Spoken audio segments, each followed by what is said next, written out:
Hai Mam, hai semuanya. Assalamualaikum warahmatullahi wabarakatuh. Kali ini aku nggak share aktivitas rumah tangga ataupun beberes rumah ya Mam. Aku mau share tentang perjalanan kehamilan kedua aku seperti yang aku bilang. Terus aku juga mau sharing-sharing, minta pendapat teman-teman yang udah berpengalaman tentunya. Intinya sih aku share video ini di channel YouTubeku untuk momen pribadi keluargaku juga biar bisa jadi kenang-kenangan suatu saat nanti. Nah, informasinya sekarang usia kehamilanku tuh udah masuk 5 bulan ya Mam. Jadi aku udah kontrol sebanyak 3 kali dan ini hasil USG-nya.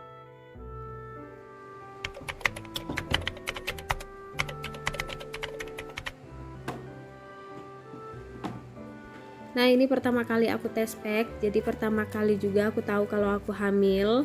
Nah, ini kira-kira waktu itu aku udah telat 1 mingguan gitu. Jadi head terakhir aku itu kan tanggal 1 Agustus ya Mam. Jadi itu head terakhir aku ternyata. Nah, sebenarnya aku tuh udah biasa sih telat datang bulannya ya. Biasa 2-3 hari gitu. Cuma aku biasa-biasa aja, nggak pernah sampai tes pack. Nah, kali ini tuh kayak feeling aku tuh kuat banget gitu ya kalau ini tuh jadi. Jadi aku memutuskan untuk tes pack. Nah, walaupun aku belum ngerasain apa-apa, nggak ada tanda-tanda sama sekali, cuma ya namanya feeling ya, nggak bisa dipungkiri. Akhirnya dari sekian lama aku ngerasain tes pack kembali, rasanya deg-degan juga, masih sama. Dan ternyata hasilnya itu memang positif ya Mam, alhamdulillah. Nih hasilnya 2 garis gitu, udah jelas banget ini 1 minggu. Nah, kalau dibilang ini tuh program atau bukan, jadi aku tuh nggak program sih sebenarnya kemarin, jadi sedikasinya aja. Karena aku lepas KB juga udah lama dari umur masyarakat 1 tahunan, kira-kira 3 tahunan yang lalu. Jadi ini aku pasrah mau dikasih cewek atau cowok gitu ya.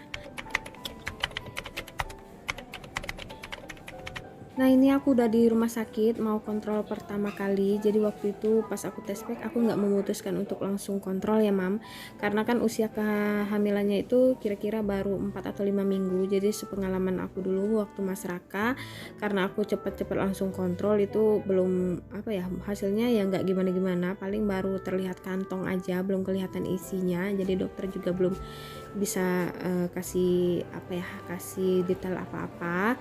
Nah, jadi sekarang aku memutuskan untuk kontrol pertama itu di kehamilan 8 minggu kira-kira perhitungan aku. Seperti biasanya sebelum kontrol ya tensi darah dulu, terus timbang dulu gitu ya. Dan ini suasana pas aku lagi nunggu antrian, aku periksanya itu sama dokter Gede Ananta di Mitra Medika Pontianak. Ini dokter langganan waktu dari zaman Mas Raka. Nah, seperti ini ya kontrol pertama aku. Ya, satu bayi ya, Bin. Udah. Ya, itu.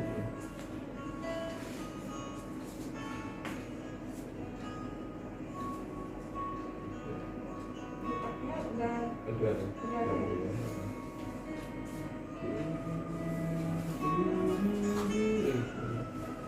Itu yang di dalam deh, yang Putih. Yang putih bayi.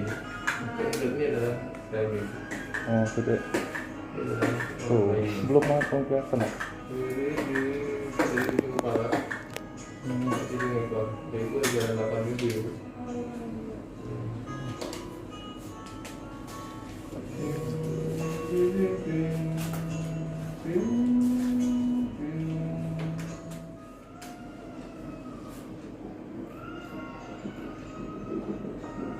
Ya.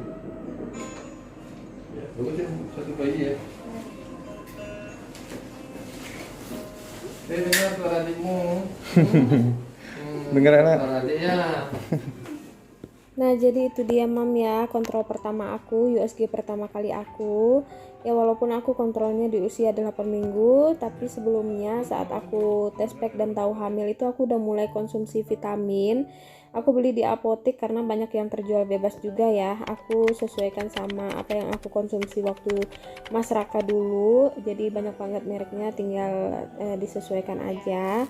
Nah, ini sekarang aku udah ada di Klinik Amanda, mau kontrol kedua di bulan berikutnya tanggal 3 November. Jadi aku kira-kira waktu itu usia kehamilannya 12 minggu.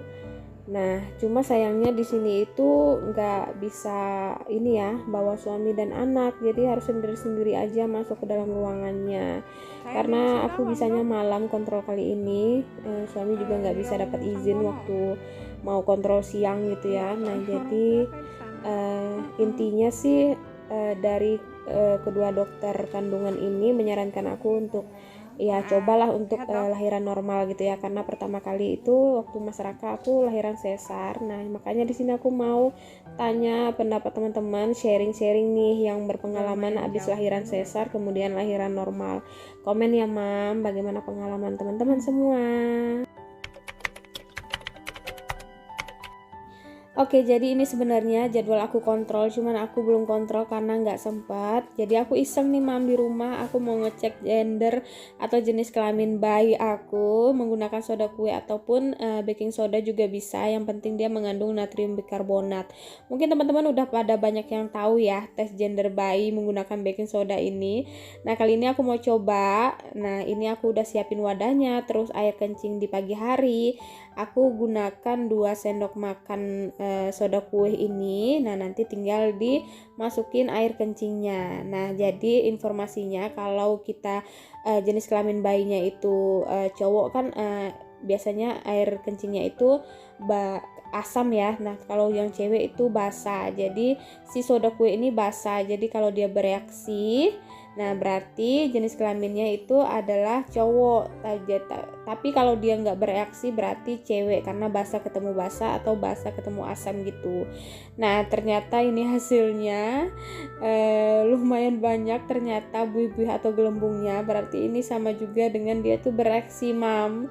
Jadi bisa dibilang ini tuh kemungkinan besar hasilnya itu adalah cowok lagi. Jadi ini iseng sih, tapi ini bisa dipercaya nggak percaya ya mam, tapi kebanyakan orang sih ini hasilnya akurat gitu ya. Nah ini tuh ternyata banyak banget busanya, gelembung-gelembungnya. Ini aku udah pesimis untuk dapetin anak cewek, tapi nggak apa-apa lah ya, yang penting sehat. Nanti kita pastikan lagi pas USG. Nah ini aku udah di rumah sakit lagi. Ini tuh akhir bulan Desember, jadi kira-kira usia kandungan aku 20 minggu. Aku baru sempat kontrol lagi mam di rumah sakit yang pertama kali aku kontrol sama dokter Gede Ananta, dokter terdebes. Nah ini aku lagi nunggu. Jadi mam aku tuh pengen banget di lahiran kedua ini ngerasain normal ya. Aku mau usahain lahiran normal, nggak tahu kenapa aku positif banget pengen normal. Karena dulunya yang pertama itu kan aku sesar juga nggak direncanakan ya, karena sesuatu dan lain hal.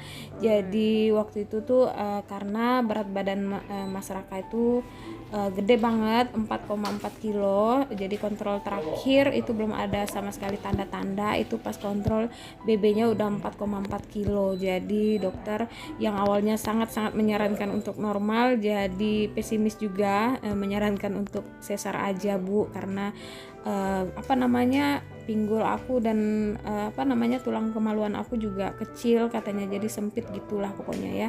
Nah ini aku kontrol, ini kalau sama dokter Gede itu super detail banget sih, enak banget. Ini aslinya itu aku lama banget di ruangan mam, jadi pengalaman dulu masyarakat juga enak. Semakin besar kandungan kita itu semakin detail banget beliau jelasin, dari ukuran kepala normal atau tidaknya, terus sampai sumbing tidaknya, terus sampai pokoknya jumlah jari segala macam itu benar-benar detail banget dijelasin satu-satu sama beliau, sampai otak segala macam lah ya. Jadi memang harus begitu kalau kita kontrol. Kalaupun beliau dokternya itu nggak menjelaskan ya, memang sebaiknya itu kita kita tanya-tanya gitu ya. Nah biasanya sama beliau ini umur kandungan 4 bulan itu beliau udah tahu mam jenis kelaminnya bayi laki-laki atau perempuan.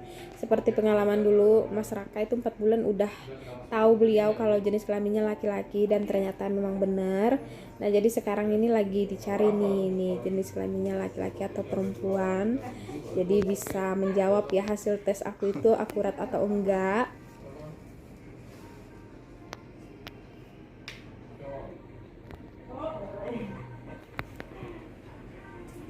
Nah ternyata hasil USG pun mengatakan cowok ya teman-teman, tapi ya udah nggak apa-apa, yang penting bayinya sehat, minta doanya ya teman-teman. Dan kita doakan juga sama-sama buat teman-teman yang lagi menunggu buah hati, semoga disegerakan, amin.